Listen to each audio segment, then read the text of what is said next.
Kowe dumadi saka wisa-wisaning geni, tak jenengke Bambang Wisanggeni.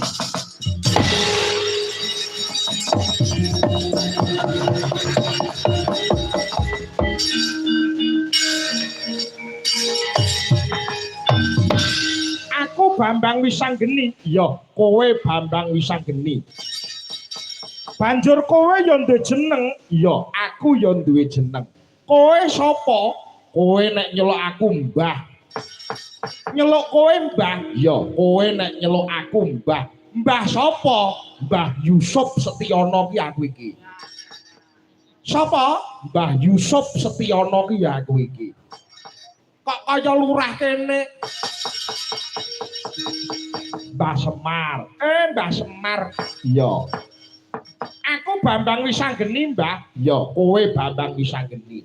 Kowe Mbah Semar. Iya, aku Mbah Semar.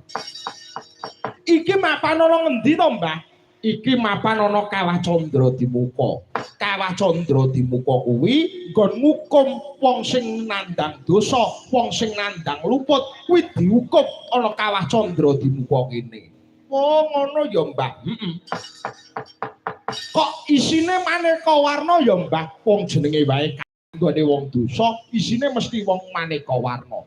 Lah kae ana wong wedok sing lambene diguntingi dhewe balik meneh, ana wong wedok lambene diguntingi dhewe balik meneh, diguntingi dhewe balik meneh. Kae nyapa to, Mbah? Endi? Kae lho. Oh, kae. Kae wong wedok sing seneng nyeneni karo wong lanang. Wong wedok kok cerewet karo wong lanang senengane gibah, nek mati lambene diguntingi dhewe. Rungokno kupingmu. Krungu kowe. Wong wedok kuwi nek cerewet karo wong lanang senengane gibah, senengane rasan-rasan, nek mati lambene diguntingi dhewe. Ngono ya, Mbah. Banjur kae, Mbah, endi? Kae endi? Ana wong ireng ya kuwi mau pelanangane diguntingi dhewe balik meneh. Pelanangane diguntingi dhewe balik meneh. Kae nyapa to, Mbah? Kae wong sing senengane sobo pelanyar. Senengane open BO, senengane nontoni micet, nek mati konokane diguntingi dhewe. Wonge ireng, rambutnya keriting. Iya. Kok kaya sing jedor ya, Mbah? Iya. Kae ngono sing jedor. Ngono. Banjur kae, Mbah, endi neh? Kae ana dhuwur kae, ana wong bagus gedhe dhuwur, diring widodari 17.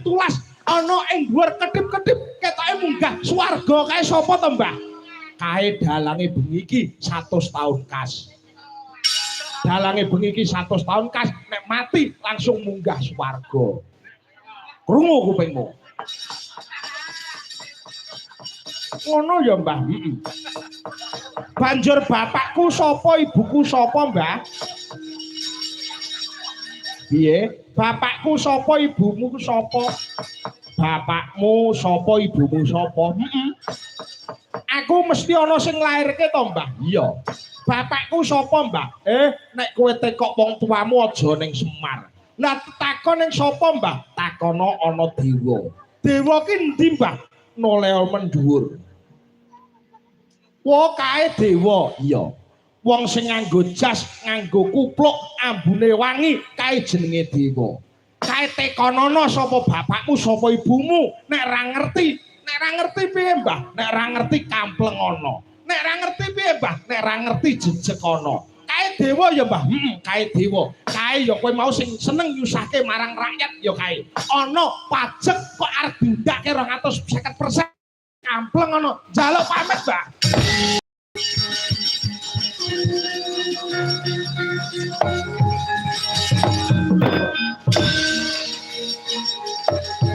Mati wis yo. Kewirangan kowe dewa. Ayo dewa, bapakku sapa, ibuku sapa, dewa? Nek ra ngerak kampleng iki, ra ngerak jejeki kowe dewa.